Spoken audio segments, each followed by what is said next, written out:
News Update Piala Dunia Qatar 2022.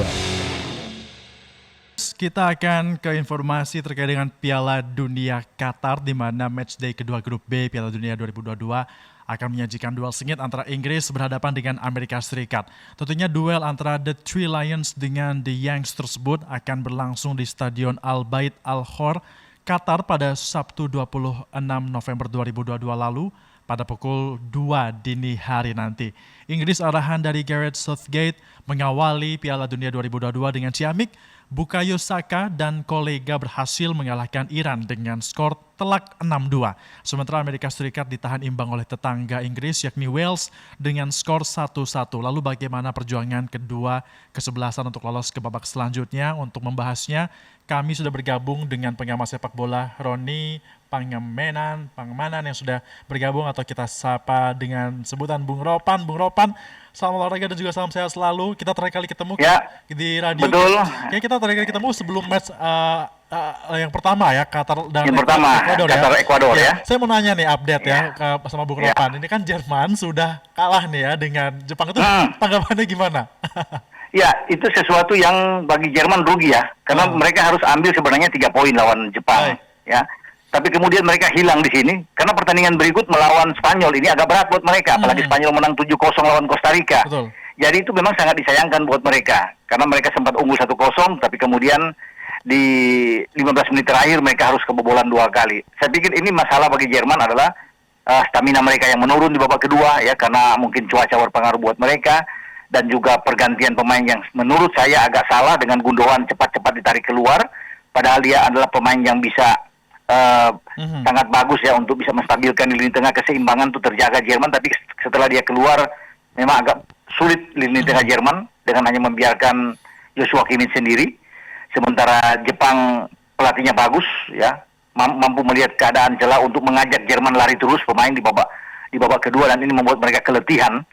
Dan itu terjadi di gol Asano ya, gol kedua Jepang itu 2 bek Jerman sudah nggak bisa lari, ketinggalan terhadap Asano, dan itulah proses gol kedua yang membawa Jepang menjadi pemenang dalam pertandingan ini. Jadi langkah Jerman saya pikir 1 kaki sudah out lah. Sulit untuk bisa mengharapkan mereka menang melawan Spanyol. Spanyol tim yang bagus. Ya, karena kalau Spanyol kan harus menang untuk lolos. Spanyol menang aja 1-0 pasti lolos. Jerman out sudah. Nggak bisa. Bagi Jerman harus menang melawan Spanyol untuk bisa membuka harapan mereka ke lain Spanyol. Sehingga pertandingan terakhir akan lebih mudah ketika mereka menghadapi Costa Rica.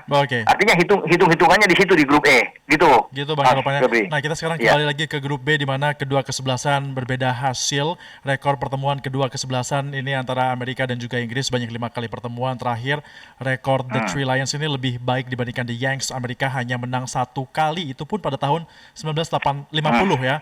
Bung Ropan, terlalu jauh itu. Jauh sekali itu. Iya, kalau kita bicara dengan statistik seperti itu kan di angka-angka yang masa lalu lah itu ya.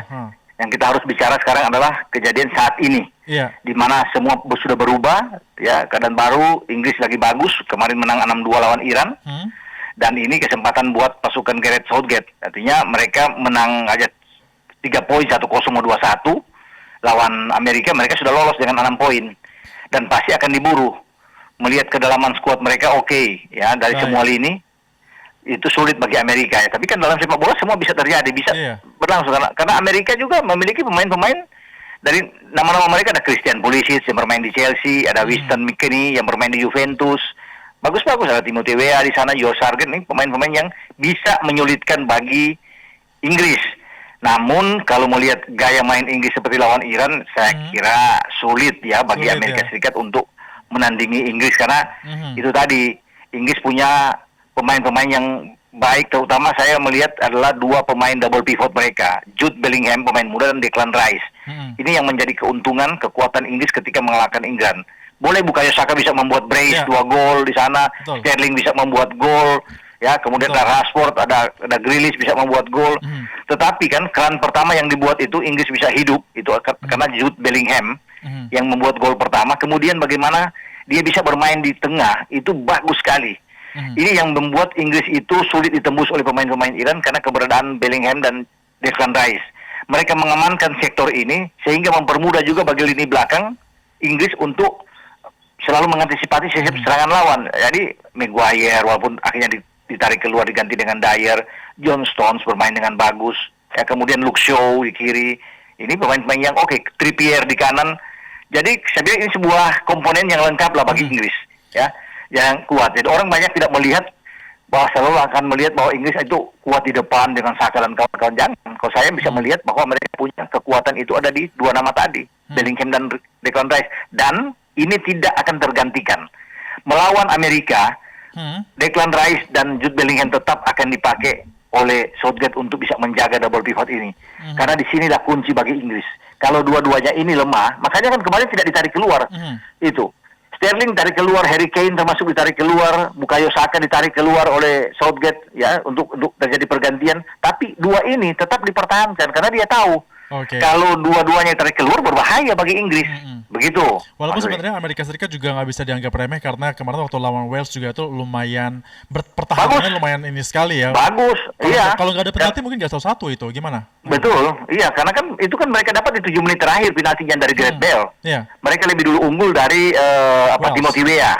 Ya, Timothy Weah. Jadi itu saya bilang tadi, mereka juga punya pemain-pemain yang bagus. Apalagi Josh Sargent ini pemain yang sangat cepat, termasuk dengan Weah. Christian Pulisic sudah mengenal cara bermain Inggris karena dia bermain di Inggris sekarang. Nah kan tipikal permainan Wales ini itu tidak beda jauh dengan Inggris, dengan timnas lawan Inggris. Karena mereka sama-sama kan di wilayah Inggris Raya. Dan semua pemain-pemain Wales itu bermain di Inggris banyak. Jadi dengan cara mereka bermain melawan Wales 1-1 dan mereka hampir menang, saya rasa mereka akan memberikan perlawanan. Dan ini Inggris nggak boleh terlalu pede. Nggak terlalu percaya diri berlebihan. Ini overconfidence bahaya buat Inggris. Masuk lapangan kayak Argentina lawan Arab, Jerman kayak lawan Jepang, terlalu yakin bahwa mereka akan bisa menang mudah. Akhirnya kenyataannya, faktanya mereka makan tengkurap, tiarap di akhir pertandingan. Nah Inggris harus belajar dari situ.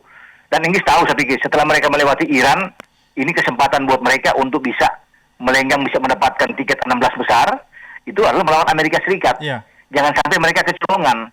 Karena Amerika Serikat juga di belakang bagus. Robinson di belakang bagus. Sergio Dean bagus bagus di belakang. Ada Rim. Ya bagus, mereka punya pemain-pemain yang untuk dalam bertahan. Kiper juga Turner masih oke. Di bawah Mister mereka. Jadi saya pikir ini pertandingan yang seru. Amerika Serikat akan memberikan perlawanan sengit. Ya. Tapi kalau bicara peluang, ya tetap ada di Inggris dong. Tetap ada di Inggris ya. Walaupun sebenarnya juga ada anggapan bahwa pada saat melawan Iran ini meskipun skornya juga tinggi dari Inggris, tapi ada 2 kebobolan gol dikatakan juga yang mengatakan bahwa ini adalah kecerobohan dari pemain-pemain skuad dari Inggris ini sendiri. Itu bagaimana? Apakah ini juga akan dilihat sebagai kelemahan oleh Amerika Serikat? Mana yang lebih menguntungkan? Saya pikir kan pelatih dari Amerika Serikat ini, Greg Berhalter ini tahu. Pasti dia sudah bisa mengamati. Ada video khusus dia melihat cara bermain Inggris melawan Iran itu gimana. Ya, kelemahan Inggris di mana, kelebihan Inggris di mana. Dan bahkan Iran itu sebenarnya bisa dapat 3 gol. 1 gol dari Sardar Masmoun, pemain yang baru masuk, terus kan sudah one on one dengan Pickford. Cuma dia aja yang kurang tenang ketika berhadapan langsung. Kalau dia masuk kan bisa 6-3, berarti ada kebobolan 3 Inggris. Sebelum ada 2 gol sebelumnya dibuat oleh Taremi ya. Jadi saya pikir ini juga bisa dilihat ke sebuah kelemahan di bek tengah. Ya makanya kekuatan Inggris kalau di bek tengah ini agak kurang. Bagaimana perpaduan antara John Stones dan Maguire. Nah itu karena mereka masih bisa tertolong dengan yang saya bilang tadi. 2 double pivot mereka, Jude Bellingham sama Declan Rice, yang sangat kuat. Kalau nggak ada 2 pemain ini, saya nggak tahu Inggris akan bagaimana. Itu mungkin saja skornya bisa 5 sama. Ya bisa, Iran bisa bagus. Karena Iran mati bermain di sektor ini. Mereka tidak bisa ini. Tapi kalau lewat dari 2 pemain ini perpaduan antara Stones dan Maguire yang menjadi tanda tanya. Apakah 2 pemain ini akan dimainkan kembali? Mungkin saja. Eric Dyer yang menggantikan Maguire kemarin juga tampil bagus. Oke.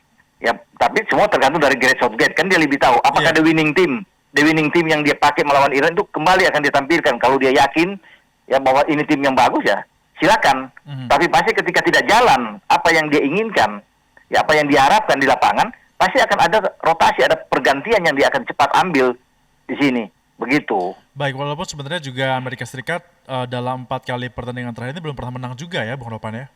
Ya, memang itu ya, kalau lihat dari statistik, dari rekor, dari semua aspek, memang Amerika ini sulit untuk bisa menang ya. Tapi itu sekarang kita harus bisa bicara dengan sekarang. Dan mereka kan masih punya harapan. Kalau mereka menang melawan Inggris, 4 poin mereka itu bagus. Justru Inggris terjepit karena Inggris akan duel dengan Wales pertandingan terakhir. Ini derby Inggris Raya. Jadi bagi Amerika, mereka pasti akan mencoba mencuri. Untuk mencetak gol lebih awal itu penting. Untuk menggoyahkan konsentrasi Inggris atau mental Inggris, ya mereka harus bikin gol. Kalau Josh Sargent bisa bikin gol, Christian Pulisic bisa bikin gol, Weah bisa bikin gol, kan ini bagus. Jangan sampai mereka kebobolan dulu. Kalau Inggris lebih dulu membuat gol, ini selesai, habis kalau Inggris duluan bikin gol. Artinya ini bisa menurunkan juga mental bagi pemain-pemain Amerika Serikat, semakin sulit. Tapi kalau mereka duluan mengambil kesempatan dan memanfaatkan di menit-menit awal atau di babak pertama, wah ini bahaya buat Inggris juga. Inggris pasti akan keluar. Nah, Amerika kan bagus bisa mengontrol permainan di saat mereka unggul. Pasti ada cara-cara taktik yang diberikan oleh Greg Berhalter di sini sebagai pelatih untuk tim asuhannya. Dan saya meyakini ini pertandingan yang seru. Pertandingan yang tidak mungkin Inggris itu akan bermain sebaik mereka untuk menghadapi Iran. Iran kan memang kalah segalanya menghadapi Inggris yang punya kesempatan. Tapi Amerika ini bisa memberikan perlawanan sengit. Jadi jangan salah, Inggris makanya saya bilang jangan terlalu yakin berlebihan untuk Inggris.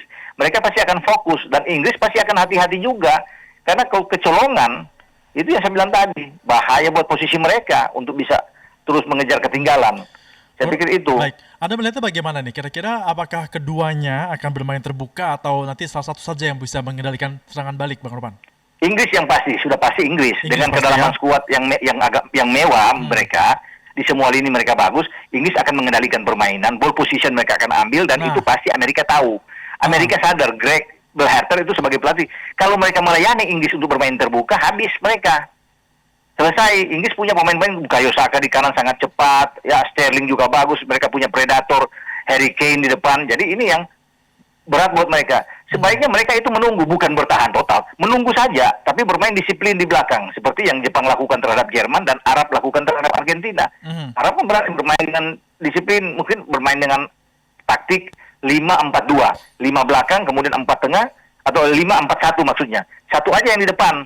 Ya mau siapapun, itu. Jadi mereka akan kuat bertumbuk dengan 4 gelandang dan 5 pemain belakang. Ketika ditekan oleh Inggris, 4 pemain ini akan ada di kotak penalti sehingga ada 8-9 pemain. Ini menyulitkan bagi Inggris. Kalau bermain dengan pola demikian, gitu. Artinya Bang Ropan ini optimis bahwa nanti ball positionnya akan dipegang oleh Inggris ya. Dan kira-kira Bang Ropan terakhir skornya, prediksinya akan Inggris menang. Kalau buat saya Inggris menang. 1-0 atau 2-0 Inggris bisa menang. 1-0. Kalau nggak 1-2 lah. Iya. 1-2 yang intinya Inggris akan berarti 0 nih Amerika Serikat ya. Kosong ya. Sulit bagaimana. Tapi kalau tadi kan saya bilang, kalau Amerika bisa bikin gol, ya ini aman. Amerika bahkan bisa menang 1-0, bahkan mungkin menang 2-1. Asal bikin gol duluan. Tapi kalau Inggris duluan, habis. Langsung habis gitu. Ya kalau gitu ya, baiklah. Habis jadi, itu. Akan sangat seru Jadi sekali. kalau, ya. Silakan. Ya, jadi itu saya bilang tadi. Jadi kalau Inggris sekarang kalau mau tanya menang skor ya, Inggris menang 1, paling kecil 1. Tapi bisa 2. Itu makanya saya bilang 2-0. Masih bisa. Masih bisa 2-0 ya, peluang itu masih ada ya. Masih Baiklah. bisa. Terima kasih Ya. Bang Ropan, pengamat Sama-sama. sepak bola sudah bergabung bersama kami. Kita akan lihat nanti malam bagaimana serunya Inggris dan juga Amerika Serikat ini bertarung dalam Piala Dunia 2022 di Qatar. Terima kasih. Salam sehat Sama-sama. selamat kembali beraktivitas Bang Ropan. Iya, makasih.